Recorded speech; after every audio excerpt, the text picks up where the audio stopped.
Listen to these Africans. The unchallenged command of the commons, airspace, sea, space, and cyberspace. The era of uncontested U.S. dominance is over. Today we face serious threats in China, Russia, and other nations determined to beat us in every single domain.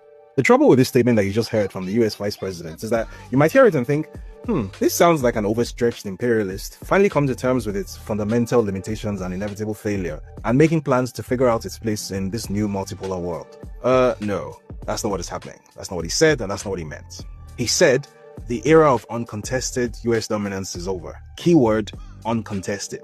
Because as he went on to lay out in this speech, which he delivered a couple of weeks ago at the graduation ceremony of the US Naval Academy in Annapolis, Maryland, the Trump-Vance vision for America involves a lot of contesting, specifically military contesting. According to Mr. Vance, this new era of US foreign policy will dial back the emphasis on so-called soft power, i.e. the NGOs and secret intelligence networks behind them that have come to make up what is essentially a global shadow government, and instead ramp up strategic use of hard power, shooty pokey stuff, which he explained will align US foreign policy priorities with simple and defined outcomes, such as bombing the Houthis in Yemen for the sole purpose of protecting American cargo vessels, just to mention anything about Israel. Anyway, in this speech, Vance also reiterated a sentiment he had previously expressed about how China supposedly cheated its way to the top by concealing the true extent of its technological capacity and its geopolitical ambitions from the US. Now, this isn't just an unhinged thing that JD Vance likes to say. This is genuinely a thing that many across the political spectrum in the US genuinely believe. They think that the economic rise of China, which has existed continuously for several millennia, and which has a population nearly 5 times that of the US, is somehow inherently unfair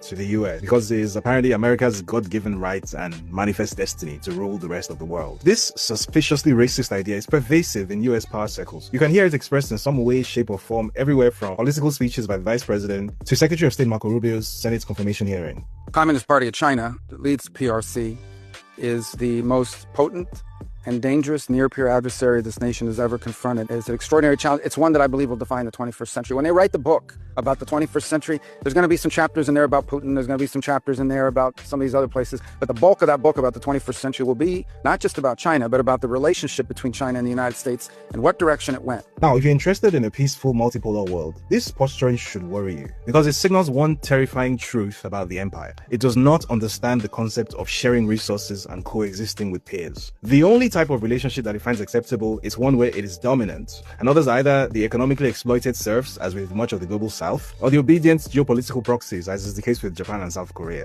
As soon as China broke out of that self-rule and asserted its geopolitical sovereignty, the empire immediately began planning for war. And JD Vance has told us exactly why. Well, too many of us believe that economic integration would naturally lead to peace by making countries like the People's Republic of China more like the United States.